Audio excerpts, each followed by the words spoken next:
G'day, welcome back.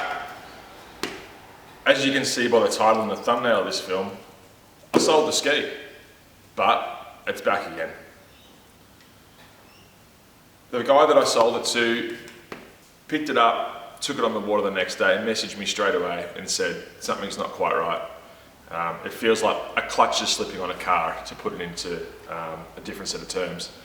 I asked him to check the intake grate to make sure that there's no seaweed or anything like that stopping the water getting into the jet, which he did, and he was really good about it, and there wasn't. If you do any looking on YouTube or Google, you'll see that the power valve models of the XLT have a cavitation issue. So I said to the guy, bring it back to me and we'll have a chat. So he came back. He himself had done a little bit of work on the pump shoe of it, which I hadn't asked him to do, but there is a pump shoe kit you can put in these, which he did. But the thing is that I didn't want to be one of those people that says, go away. And there are so many people out there that when you buy something secondhand, something goes wrong and they say, it's not my problem, you bought it. You saw it, you bought it, take it, go. I wanted to be able to sleep at night. And as you saw in the earlier videos of this ski, I haven't done anything with the jet. I did talk about rebuilding it at some stage, but I didn't actually do it because I was using it and I didn't have an issue with it. But here we are now. So I gave the purchaser their money back and I've got the ski back. Basically, what's happening is the ski is cavitating, and like I said, there's lots of videos on YouTube. You can YouTube and Google cavitation, but a very basic explanation of it is that the impeller in the jet has an imperfection or multiple imperfections in it, and when it's spinning at high RPM, the water around the fins of the prop boils, and when water boils, it creates bubbles or air. So effectively you're getting a disrupted flow of water across the prop, which means that the prop can't create the correct pressure, which means that you don't get the correct forward thrust. Now, why is cavitation so detrimental to a ski? When you have an impeller inside a housing, so in a tube, it requires pressure to work properly, hence jet. So it's effectively compressing water and pushing it back out again. If you have an imperfection, the prop can't do that. So here we are, another video, which is great. So I'm going to take off the back section of the pump, I'm going to take off the reverse section, and then I'm going to actually unbolt the back of the pump and have a look at the impeller and get a close view for you as well, so that you can see some of the imperfections that I've seen. And also I'm going to try and get a shot up inside the jet while it's still attached, so that you can see the light around the impeller, which is, there is an OEM spec for that, which is like a clearance. There's a clearance between the prop and the cylinder in which it sits. So I'm going to take off that now. Like I said, before I do that, I'm going to get a shot for you, so you can see what I mean by prop clearance. Let's get into it. Right, so just work on removing the brake here. This stuff's all pretty straightforward. That's just a quick release, and there's just a couple of bolts at either end that hold it all together.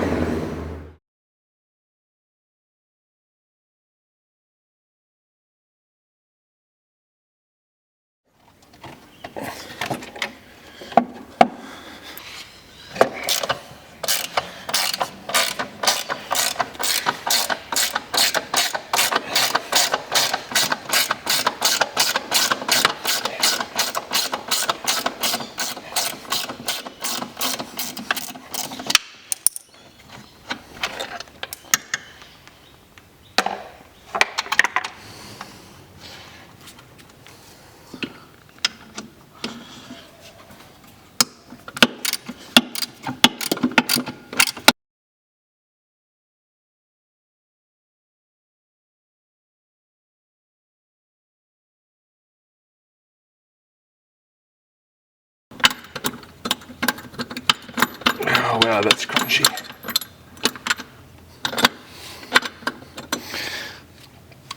I'm going to leave that like that, even though it's just floating. I know it's a bit hard for you to see, but in here, that bolt's the only one that holds it to the back side of the jet.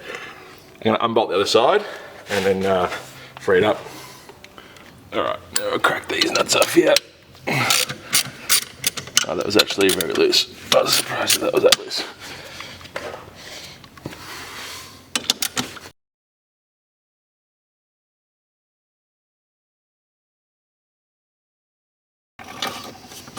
I can definitely feel there's a rubber in there holding those bolts in.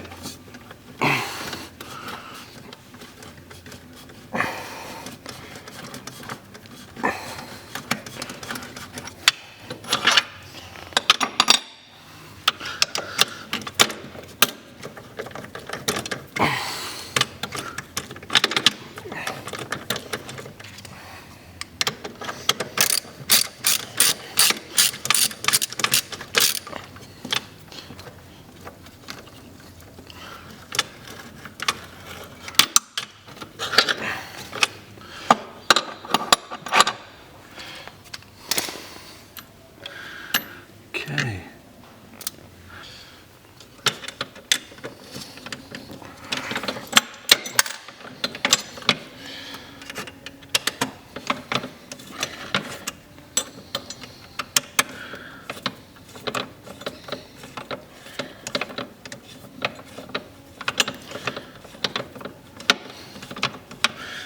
I guess this video is effectively about two things. It's about, or three things even. It's going to be about dismantling this jet so we can have a look and see what's wrong with it and get the new prop. Alright.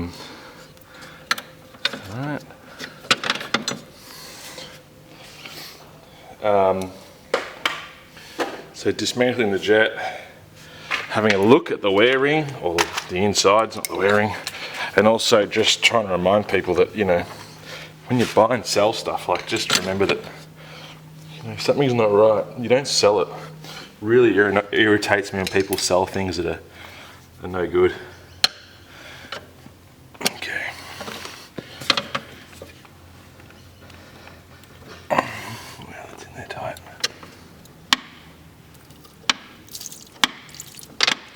That's it. Just wanted to make sure that it wasn't gonna be stuck on anywhere. No, you'll have to be nice and gentle when you do these things, because there's things like a little cable tied down in here.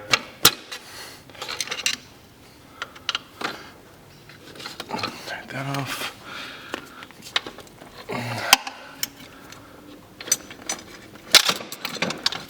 Probably not so gentle, but you get the gist.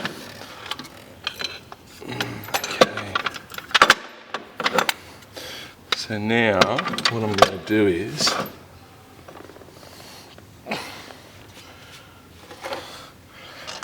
a little thing for that. Not two. Perfect.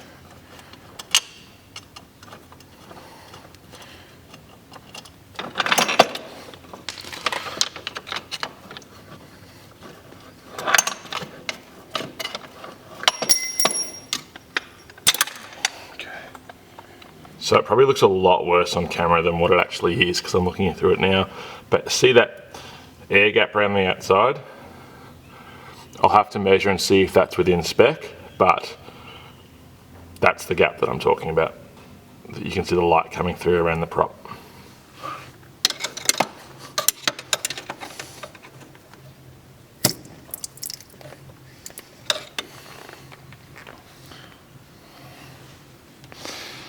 Okay, so that side's split. I'm just going to try and split this side. My little pry bar that I normally use is just like not quite to the right angle to get in there and split it.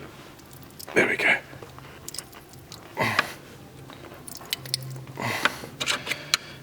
Come on.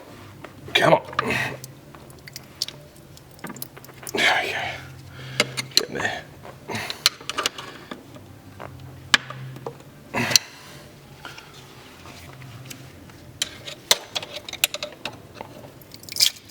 There we go, gotcha.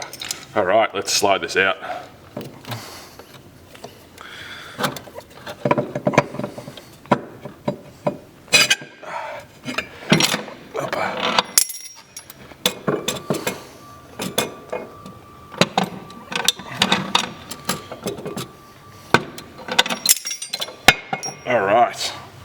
Look at that.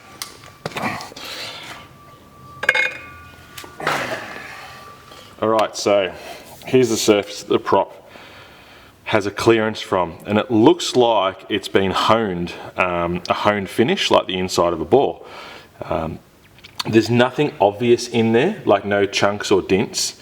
I can see where the sealant kit's been put in it.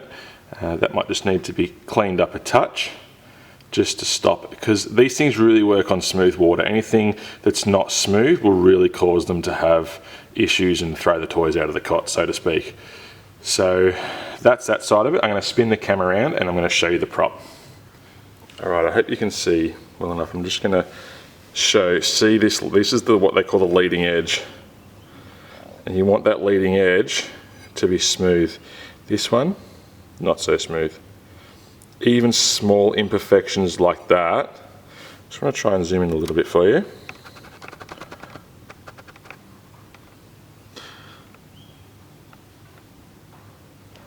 Small imperfections like that will give you cavitation. See that leading edge there? You want that to be smooth. That one's the same. So the bearing is good. I can feel there's no movement in the bearing. There's no, that bearing I showed you at the front, there's no play in that whatsoever, which is great. So I honestly feel that what I'm going to do here is I'm going to clean all this gasket sealant off. I'm going to order a new prop for it, and I'm going to check the spec on the wearing, as they call it. A lot of people say that the Yamahas don't have a wearing, or this model doesn't have a wearing. It does, it doesn't, whatever. That piece that I just showed you that has the hone finish is another section of the jet. So you can take that out and you can replace that. If that's available, I think that's what I'll do. That way, basically, I know the whole jet has been rebuilt, and I'm going to give this housing in here a really good clean. I'm going to polish it back and get rid of any sort of imperfection in it. And also there's a water filter on the side of this, which not many people know about, but that's the water. There's a little filter here on the side. I'm going to take the top off it now so you can have a look, but that acts as a strainer. So let me take the top off that and I can show you inside that. All right, I hope you guys can see that. For some reason, out of all of the socket sets and tool kits I own, the 10mm always goes missing, and I don't know why.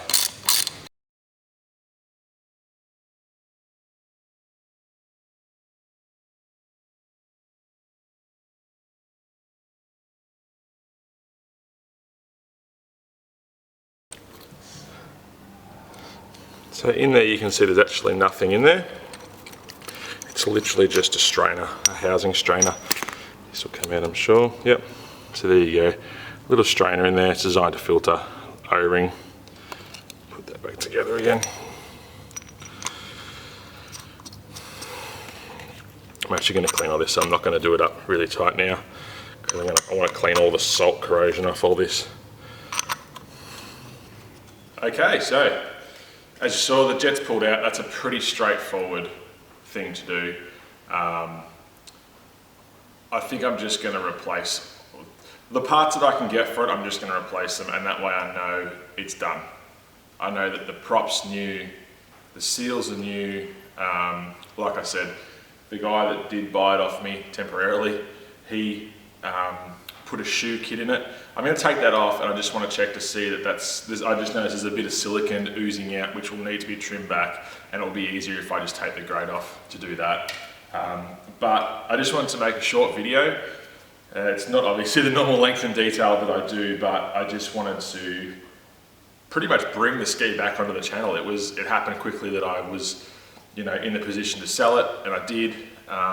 Like I said, the guy who bought it off me wasn't happy. He told me he wasn't happy straight away. I can even see by the hour meter on the ski that I think there was 12 minutes of engine running, which really, it's nothing. So you have to do the right thing. And you know what? I want to get back on the water. Like just being with it for 15 minutes makes me think that, I want to be back on the water. The weather here in Melbourne for the next couple of weeks is we're looking at sort of mid to high 30s, which I think in Fahrenheit's like 100, high 90s. So good weather to be on the water, try and get it out for a day or two, and put that up as another video. I know a couple of people have sort of said that they'd like to see some ongoing videos with it, so that's great. That's exactly what I'll do. So again, thanks for watching. I appreciate it. I appreciate all the comments. It's great to see people watching, and I really appreciate it, guys. So thanks very much. And like I said, there are some other projects that are happening. Now's a really busy time for me for work, so I'm trying to mix the two and try and get as much content done as I can for you. So thanks very much. I do appreciate it, and I'll see you soon.